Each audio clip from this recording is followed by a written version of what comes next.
Hello friends, स्वप्ता की रसीली रसोई में आप सभी का स्वागत है।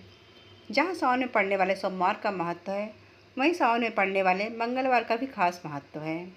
क्योंकि सावन का महीना जहां भगवान शिव को समर्पित है, वहीं मंगलवार का दिन हनुमान जी से संबंधित है। इसलिए इस मंगल को बड़ा मंगल या बुढ़ा मंगल या रोट का दिन भी कहते हैं। इसलिए इस दिन भगवान हनुमान जी की खास पूजा भी होती है और उनको भोग में लगाने के लिए ठोकुआ, रोट और लड्डू बनाया जाता है और कच्चे चने भी चढ़ाए जाते हैं। तो हमने यहाँ पर बजरंगबली को भोग लगाने के लिए अपनी रसोई में ठोकुआ और रोट बनाया है। तो सोचा क्यों ना इस रेसिपी को आप लोग के साथ शेयर किया जाए कि बिल्कुल खस्ता परफेक्ट ठोकुआ कैसे बनाएं। तो हमने यहाँ पर एक कटोरी चीनी लिया है, उसे एक बाउल में पलट लेते हैं और थोड़ा सा पानी डालकर इसे घुमा लेते हैं।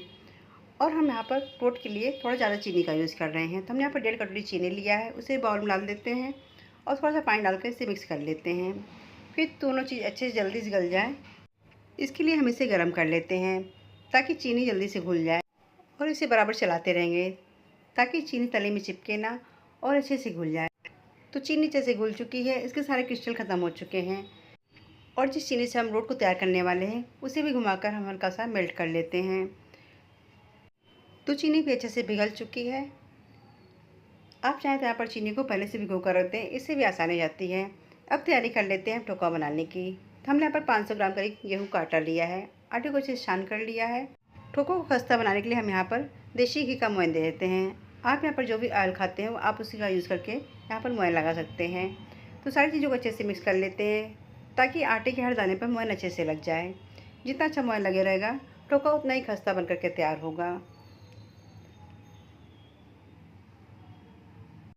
घी हमें यहाँ पर मोयन लगाते समय थोड़ा थोड़ा ही डालना है, इकट्ठा घी का यूज़ नहीं करना है, नहीं तो घी ज़्यादा पड़ जाएगा और खस्ता ठोकुआ बिल्कुल टूटने लगेगा।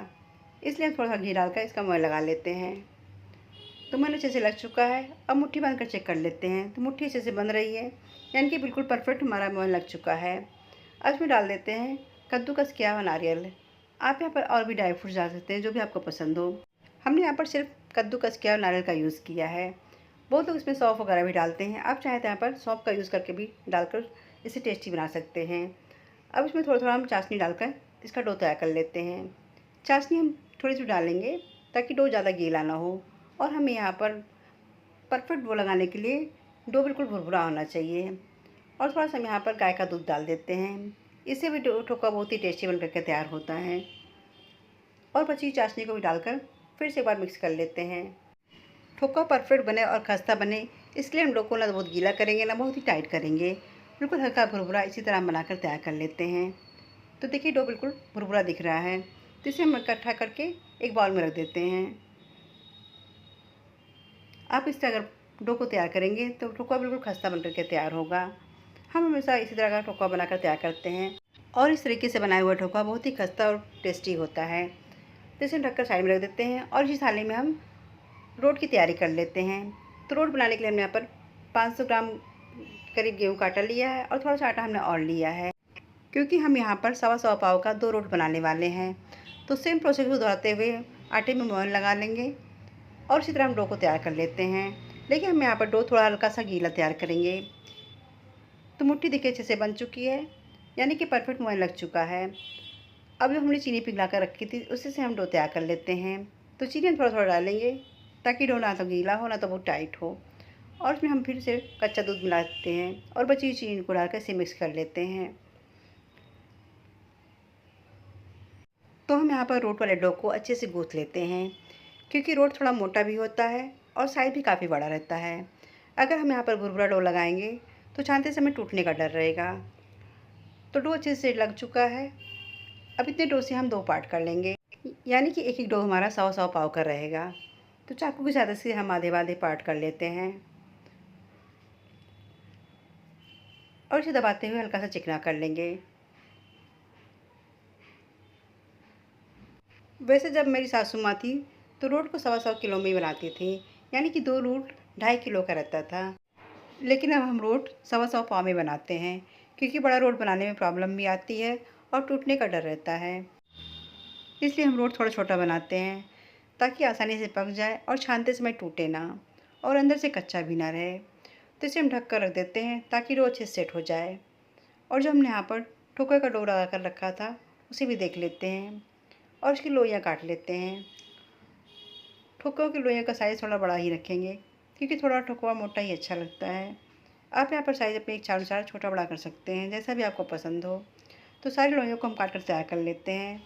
तो सारी लोइयाँ हमारी कट चुकी हैं और हमने यहाँ पर ये स्ट्रेनर लिया है।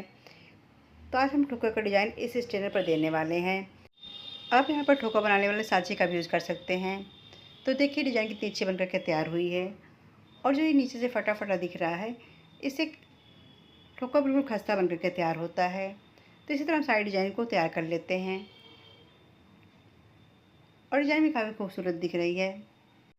तो हमने सारे डो से ठोकर को तैयार कर लिया है और इसकी डिज़ाइन देखिए क्या गज़ब की आई है और डिज़ाइन भी बिल्कुल उभर रही है। यानी ठोकवा हमारा तलने के लिए बिल्कुल तैयार हो चुका है। ठोकवा को हम तल लेते हैं। तलने के लिए हमने यहाँ पर घी गर्म होने के लिए रख दिया था। घी अच्छा गर्म हो चुका है। उसमें से हम थोड़ा सा आटा का डो निकाल कर चेक कर लेते हैं। तो घी बिल्कुल परफेक्ट गर्म हो गया है।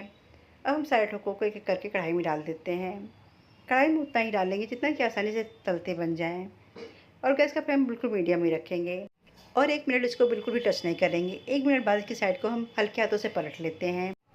तो देखिए ठोके का कलर भी चेंज होना शुरू हो गया है। अब यहाँ पर गैस का फ्लेम बिल्कुल मीडियम रख के ठोकों को तलेंगे। अगर हम हाई फ्लेम पर तलेंगे तो ठोके अंदर से कच्चे रह जाएंगे, ऊपर से कलर तो डार्क हो जाएगा। हमें यहाँ पर गैस का फ्लेम धीमा करके ठोकों को तलना है। तो ठोकों का एक बैच हमारा फ्राई हो चुका है। अब इसे हल्का सा तिरछा करके एक प्लेट में निकाल लेते हैं ताकि एक्स्ट्रा ऑयल निकल जाए और इसी तरह दूसरे बैच को भी तैयार कर लेते हैं। सेम प्रोसेस से हम ठोकर को तैयार कर लेते हैं। गैस का फ्लेम बिल्कुल मीडियम ही रखेंगे और 1 मिनट बाद इसकी साइड को पलट लेते हैं। इस तरह से पलटते पलटते हम दूसरा बैच भी हमारा बन करके तैयार हो गया है। इसे प्लेट में निकाल लेते हैं। तो बिल्कुल खस्ता ठोकवा हमारा बन करके तैयार हो गया है। अगर इसी प्रोसेस से आप ठोकवा बनाएंगे तो आपके घर का भी ठोकवा बहुत ही खस्ता और क्रिस्पी बन करके तैयार होगा। अगर ठोकवा में इस तरह से क्रैक्स आ जाएँ तो समझिए ठोकवा बहुत ही खस्ता बन करके तैयार हुआ है। तो देखते ही देखते हमारा तीसरा बैच भी बन करके तैयार हो गया है। तो लीजिए तैयार हो गया है हमारा टेस्टी ये खस्ता ठोकवा। आप इस तरह से इस रेसिपी को ज़रूर ट्राई कीजिएगा। अब हम बना लेते हैं रोट को। रोट वाले डो को रखे भी आधा घंटा करीब हो गया है और डो अच्छे से सेट हो चुका है। अब इसे हम हल्के हाथों से दबाकर इसका साइज़ हल्का सा बड़ा कर लेंगे और किनारे से गोल गोल घुमाते हुए चिकना करते जाएंगे ताकि डो फटे ना और रोट बिल्कुल परफेक्ट हमारा बन करके तैयार हो जाए। और बेलन की सहायता से हल्के हाथों से बेल लेते हैं। अगर लगे कि हमारा डो चकले पर चिपक गया है तो इस चाकू की सहायता से या एक धागे की सहायता से इसे निकाल लें। इस तरह करने पर चकले से डो अलग हो जाता है। तो रोट हमारा बिल्कुल अलग हो चुका है और बिल्कुल परफेक्ट तैयार भी हो चुका है। अब इसे हम तल लेते हैं। तलने के लिए हमने उसी कढ़ाई का यूज़ किया है जिसमें ठोकों को तैयार किया था। तो गैस का फ्लेम धीमा करके हम इस रोट को डाल देते हैं और इसे 4 से 5 मिनट तक बिल्कुल टच नहीं करेंगे। 4 से 5 मिनट बाद इसकी हम साइड को पलट लेते हैं। हमें इस प्रोसेस को बहुत ही आराम से करना है ताकि रोट हमारा टूटे ना। तो एक साइड अच्छे से पक चुकी है। अब फिर से हम गैस का फ्लेम धीमा करके इसे 4 से 5 मिनट के लिए पका लेते हैं। तो टोटल पकते हुए इसे 10 से 12 मिनट हो गए हैं और उसका अच्छा सा कलर भी आ गया है और ठोकवा अच्छे से पक भी चुका है। इसको उठाकर हल्का सा देख लेते हैं कि साइड अच्छे से पकी है या नहीं। तो साइड भी अच्छे से पक चुकी है। परफेक्ट ठोकवा हमारा बन करके तैयार हो गया है। अब इसे हम निकाल लेते हैं और इसी प्रोसेस को दोहराते हुए हम दूसरे रोट को भी तैयार कर लेते हैं। हल्का तो दबाकर इसे बड़ा कर लेंगे और बीच की साइड को हल्का सा दबा देते हैं ताकि बीच में कच्चा ना रहे। फिर इसे आराम से उठाकर हम तल लेते हैं। ये सारे प्रोसेस हमें बहुत आराम से करने हैं ताकि रोट टूटे ना और अच्छे से पक जाए। और इसे हम कुछ देर के लिए बिल्कुल भी टच नहीं करेंगे। थोड़ी देर बाद हल्की सी किनारे सीख चुकी हैं तो इसे किसी चीज़ का सहारा लेते हुए हम पलट लेते हैं। इस प्रोसेस को हम बहुत आराम से करना है ताकि रोट टूटे ना और अच्छे से पक जाए। तो देखिए रोट एक साइड से अच्छे से पक चुकी है और बहुत प्यारा कलर भी आ चुका है। तो इसे हम फिर से गैस का फ्लेम धीमा करके 5 से 6 मिनट के लिए धीमी आंच पर पका लेंगे।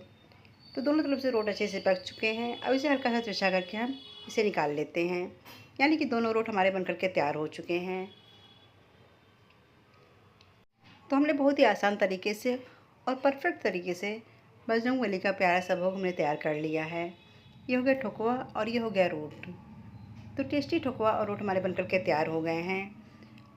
आप इस तरह से ठोकवा और रोट को बनाकर जरूर ट्राई कीजिएगा। देखने जो रोट के किनारे हल्के से क्रैक्स दिख रहे हैं, इससे पता चलता है कि रोट बिल्कुल खस्ता बनकर के तैयार हुआ है। और हमने भोग में लगाने के लिए ये मोतीचूर का लड्डू मंगाया है, जो कि मार्केट का है। तो सारा भोग हमारा बनकर के तैयार हो गया। तो ये हो गया रोट, ये हो गया मोतीचूर का लड्डू और ये हो गया भीगा हुआ चना और बिल्कुल खस्ता ठुकवा।